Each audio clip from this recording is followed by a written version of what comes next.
Hello and welcome to दीदी की class. Hello friends, आज का हमारा टॉपिक है फैक्टराइजेशन। फैक्टराइजेशन मतलब क्या होता है? नंबर्स को तोड़ना। मतलब हम किसके क्या क्या उसके फैक्टर्स है, वो किस किस टेबल्स में आता है, किस किस चीज से हम उसे डिवाइड कर सकते हैं। जैसे यहाँ मैंने लिया फैक्टर्स ऑफ नेचुरल नंबर। अब नेचुरल नंबर हमारे क्या होते हैं, हमने फर्स्ट चैप्टर में पढ़ा था। नेचुरल नंबर्स होते हैं जो 1 से लेकर हमारे बाकी सारे नंबर्स नेचुरल नंबर होते हैं। यहाँ मैंने एक नंबर लिया 30, तो इसके फैक्टर्स क्या होंगे, मतलब ये किस किस की टेबल में आएगा या किस किस पे डिवाइड हो सकता है, वो होते हैं हमारे फैक्टर्स। तो मैंने यहाँ 30 के फैक्टर्स निकाले, तो या तो वो होंगे मेरे 3 मल्टीप्लाई बाय 10, 3 मल्टीप्लाई बाय 10, या फिर 6 मल्टीप्लाई बाय 5, ये हो सकते हैं। लेकिन अगर उन्होंने मुझसे कहा कि मुझे इसके क्या निकालने हैं, प्राइम फैक्टर्स, 30 के प्राइम फैक्टर्स। अब प्राइम नंबर्स क्या होते हैं? जो सिर्फ 1 की टेबल में आए उसकी टेबल में ही आए, वो हमारे प्राइम फैक्टर्स होते हैं। तो 30 के प्राइम फैक्टर्स क्या होंगे? वो होंगे 2 मल्टीप्लाई बाय 3 मल्टीप्लाई बाय 5। अब हम देख सकते हैं 2, 3, 5 तीनों हमारे प्राइम नंबर्स हैं, क्योंकि वो सिर्फ 1 की टेबल में और उसकी टेबल में ही आएंगे। 2 की टेबल में, 1 की टेबल में, 3 1 की टेबल में, 3 की टेबल में, एंड 5 ऑल्सो 1 की टेबल में एंड 5 की टेबल में। तो ये हमारे क्या है, प्राइम नंबर्स। और जब हम इनको मल्टीप्लाई करेंगे तीनों को साथ में, तो हमारा आंसर 30 आएगा। तो ये हमारे क्या होते हैं, प्राइम फैक्टर्स। लेकिन यहाँ पर हमें क्या समझना है, यहाँ पर हम सीखेंगे prime factors of algebraic expression. मतलब ये तो नंबर्स थे, यहाँ पे हमें अलजेब्रिक एक्सप्रेशंस का फैक्टराइजेशन करना है। अलजेब्रिक एक्सप्रेशन मैंने आपको बताए थे हमारी यूनिट नंबर 9 में, कि जब भी किसी भी नंबर के साथ कोई भी अल्फाबेटिकल टर्म जुड़ जाती है तो वो हमारे क्या हो जाते हैं, अलजेब्रिक एक्सप्रेशन। जैसे यहाँ मैंने लिया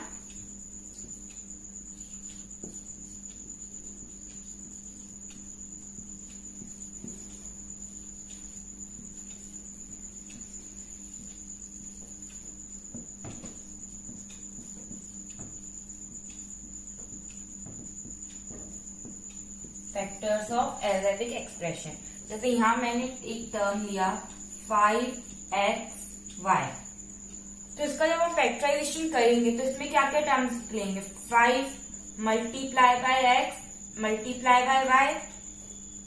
अब जैसे अगर मैंने एक और टर्म लिया यहाँ पे, उसके फैक्टर्स निकाले, ये सेकेंड टर्म लिया यहाँ पे 3x ब्रैकेट में x प्लस 2, इसके फैक्टर्स कैसे निकालेंगे अपन? यहाँ पे क्या होगा, 3 multiply by x multiply by x plus 2, ये सब क्या हो जाएंगे उसके फैक्टर्स। क्यों? क्योंकि जब हमने इन तीनों चीजों को मल्टीप्लाई किया है तो हमें ये एक सिंगल टर्म मिली है। ये हमारा क्या होता है, फैक्टराइजेशन। अब मैं एक सिंगल टर्म में आपको एग्जांपल देके बताती हूँ उसका कि फैक्टराइजेशन कैसे होगा हमारा। यहां मैंने लिया question 12a square b plus 15ab square. यहाँ पे हम क्या करते हैं, दोनों टर्म्स को पहले सेपरेटली उनका फैक्टराइजेशन करेंगे। जैसे पहले मैंने लिया 12a स्क्वायर b, जब मैं इसका फैक्टराइजेशन करूंगी तो वो क्या होगा,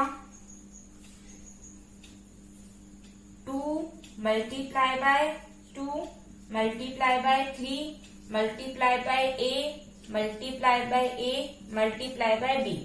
क्यों? क्योंकि 2 2 4, 4 3 12, a multiply by a square and a square multiply by b b। अब यहाँ पे मैंने क्या किया, 15ab का स्क्वायर की फैक्टर्स निकाले, तो वो क्या होंगे, 5 multiply by 3 multiply by a multiply by b and multiply by b। ठीक है। अब यहाँ पे आप देख सकते हैं कि इनके फैक्टर्स क्या निकलेंगे। पहला तो 3 कॉमन है इनमें, देन दूसरा a कॉमन है एंड तीसरा b कॉमन है। तो जब हम इसका फैक्टराइजेशन करेंगे इसका, तो वो क्या आएगा, 3ab तो बाहर आ जाएगा, फिर ब्रैकेट में क्या बचेगा 4a प्लस 5b। हमने क्या किया है यहाँ पे कॉमन टर्म निकाल लिया इसके बीच में, मतलब 12 और 15 किससे डिवाइड होगा, सबसे स्मॉलेस्ट नंबर से, वो होगा हमारा 3, तो वो बाहर ले लिया। और इस टर्म से a कॉमन ले सकते हैं और b, तो a भी कॉमन ले लिया। तो ये हमारा क्या हो गया फैक्टराइजेशन।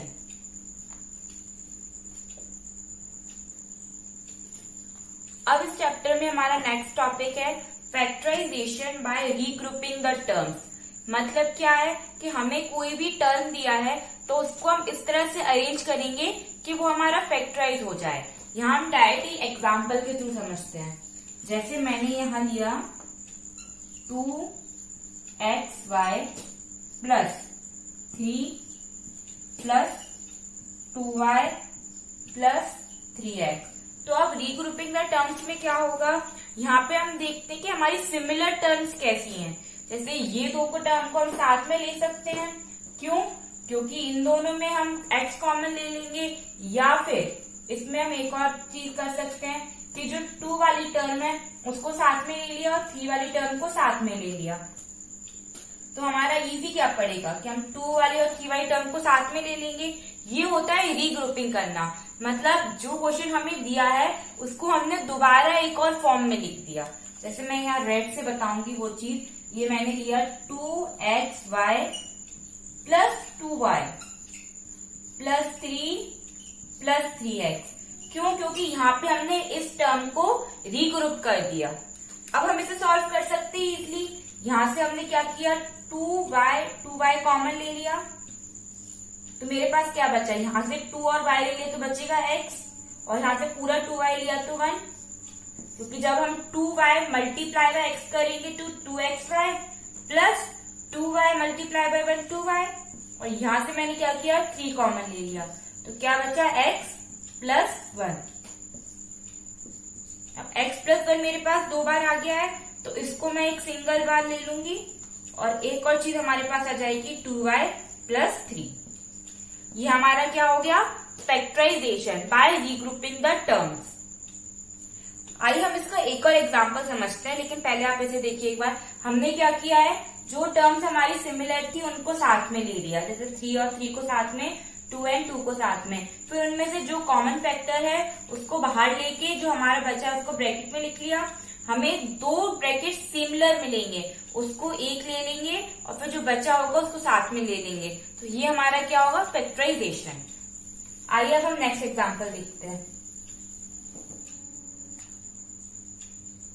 अभी हमने जो क्वेश्चन देखा था वो हमने इस तरह से किया था कि जो भी सिमिलर टर्म थी उनको साथ में ले लिया था, लेकिन इस क्वेश्चन में एक और आपकी बुक में डिफरेंट मेथड दिया है, हम उससे सॉल्व करेंगे। उन्होंने क्या किया है, 2 टर्म्स में 2 पार्ट्स में डिवाइड कर लिया इक्वेशन को। ये हमारा जो पार्ट है ये 1 हो जाएगा, और ये वाला जो पार्ट है ये हमारा पार्ट 2 हो जाएगा। पहले हम पार्ट 1 के फैक्टर्स निकालेंगे। जैसे मैंने लिया यहाँ पर 6xy माइनस 4y, तो यहाँ पे क्या होगा 6 और 4 मीन्स मैं 2 कॉमन ले सकती हूँ, और xy में y कॉमन ले सकती हूँ। तो ये क्या बचा मेरे पास 3x माइनस 2। सिमिलरली मैंने सेकेंड टर्म लिया 6 माइनस 9x, तो यहाँ पे मैं क्या 3 कॉमन ले सकती हूँ 3, और ये हो गया मेरा 2 माइनस 3x। अब क्या हो रहा है कि इधर पे ये तो मेरा 3x माइनस 2 आ रहा है और यहाँ 2 माइनस 3x आ रहा है, तो मैंने क्या किया, जो मेरा राइट हैंड साइड है उसको माइनस से मल्टीप्लाई कर दिया। जब मैं इसे माइनस से मल्टीप्लाई करूंगी तो क्या हो जाएगा -3, और फिर इसको माइनस करूंगी तो ये उल्टा हो जाएगा 3x माइनस 2। कैसे कि ये 2 जो है वो माइनस का हो जाएगा और ये माइनस माइनस प्लस हो जाएगा। तो मेरा जो माइनस से मल्टीप्लाई करने के बाद आंसर क्या आएगा -3x माइनस 2। तो अब हम इसको होल टर्म कैसे करेंगे, इसका जो मेरा आंसर आएगा वो क्या आएगा 2y minus 3 multiply bye 3x minus 2। आया समझ में क्या किया है। इसमें इस क्वेश्चन में हम लोगों ने दो टर्म्स में डिवाइड कर लिया क्वेश्चन को। पहले एक टर्म का फैक्टराइजेशन किया, फिर दूसरे टर्म का, उन दोनों का सिमिलर करके दोनों ब्रैकेट्स को साथ में लिख दिया।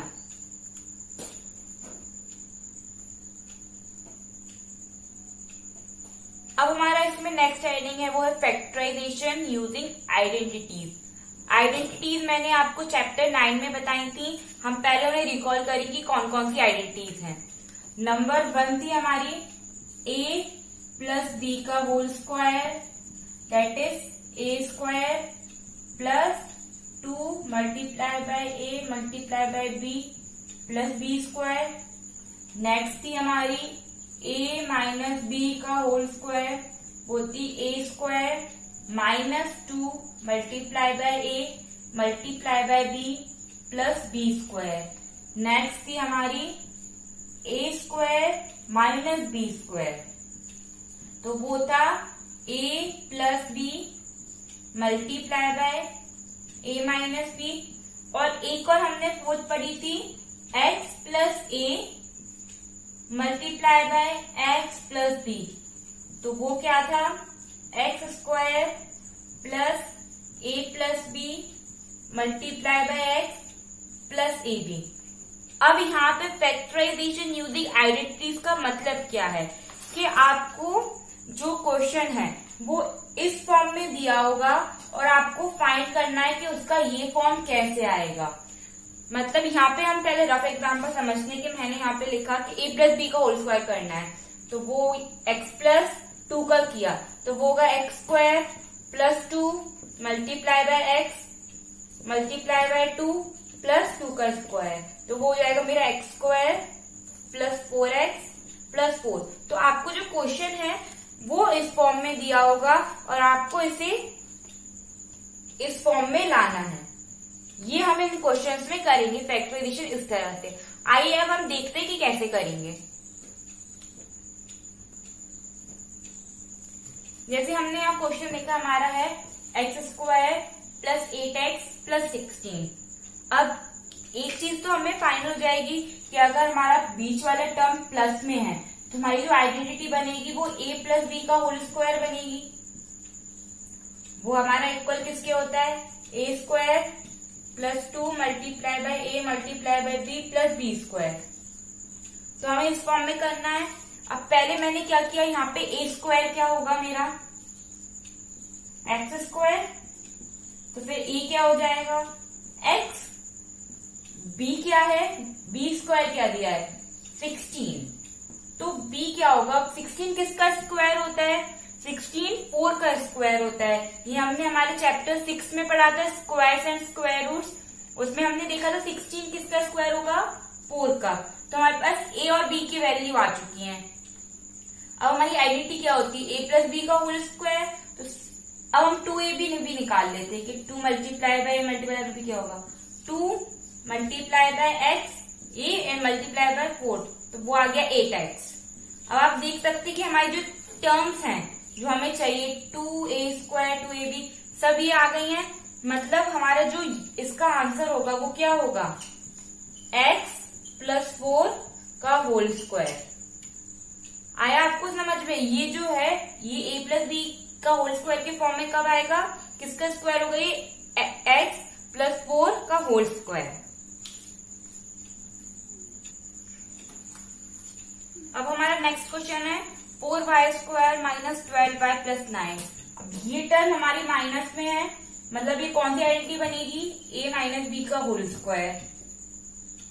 अब हम फाइंड करते हैं। हमारा a क्या दिया है 4y है, तो मतलब कितना हो जाएगा 2y, और b क्या हो जाएगा 9 मीन्स 3। तो हमारी जो आइडेंटिटी है वो क्या बनेगी 2y माइनस 3 का होल स्क्वायर। क्यों? क्योंकि यहाँ पे माइनस 12y है, मतलब आइडेंटिटी क्या बन रही a माइनस बी का होल स्क्वायर मीन्स ये क्या है a square minus 2ab plus b square. तो हमारी ये माइनस में बनेगी 2y माइनस 3 का होल स्क्वायर। इसमें अब हम देखेंगे हमारी नेक्स्ट आइडेंटिटी। जैसे अगर आपको क्वेश्चन आया, उन्होंने दिया question x to the power 4 minus 256, अब आप इसमें कैसे फाइंड करेंगे कौन सी आइडेंटिटी है? यहाँ तो सिर्फ 2 ही टर्म दिए हैं हमें। जब हमारी a माइनस बी या a प्लस बी का होल स्क्वायर हुई थी तो हमें 3 टर्म्स देते थे। यहाँ पे तो 2 ही टर्म है। तो हमने आइडेंटिटीज क्या क्या पढ़ी है? a प्लस बी का whole square, a minus b का होल स्क्वायर, और एक और हमने पढ़ी थी हमारी a square minus b square, a square minus b square. वो क्या हो जाता? a plus b multiply by a minus b. यहाँ पे हमें 2 टर्म्स दी हैं a और b, तो हमने ले लिया a स्क्वायर। वो क्या हो जाएगा? x टू दी पावर 4 है। हमने ये आइडेंटिटी भी पढ़ी थी हमारे एक्सपोनेंशियल पावर में, x raise to m whole raise to n क्या होता था हमारा? x raise to mn। तो यहाँ पे मैंने क्या कर दिया? a स्क्वायर को x स्क्वायर का होल स्क्वायर हम करेंगे तो x टू दी पावर 4 ही आएगा। तो ये क्या हो जाएगा? x स्क्वायर, a की वैल्यू क्या हो जाएगी? x square. फिर हमने लिया b स्क्वायर, तो वो क्या दिया है? 256। ये किसका स्क्वायर होता है? 256। या तो आप इसके फैक्टर्स निकाल लीजिए, या फिर मैं आपको डायरेक्टली बता रही हूँ, ये होता है हमारा 16 का स्क्वायर। तो ये आइडेंटिटी क्या बन रही है? a square minus b square. तो अब हम इसे किस फॉर्म में लिखेंगे?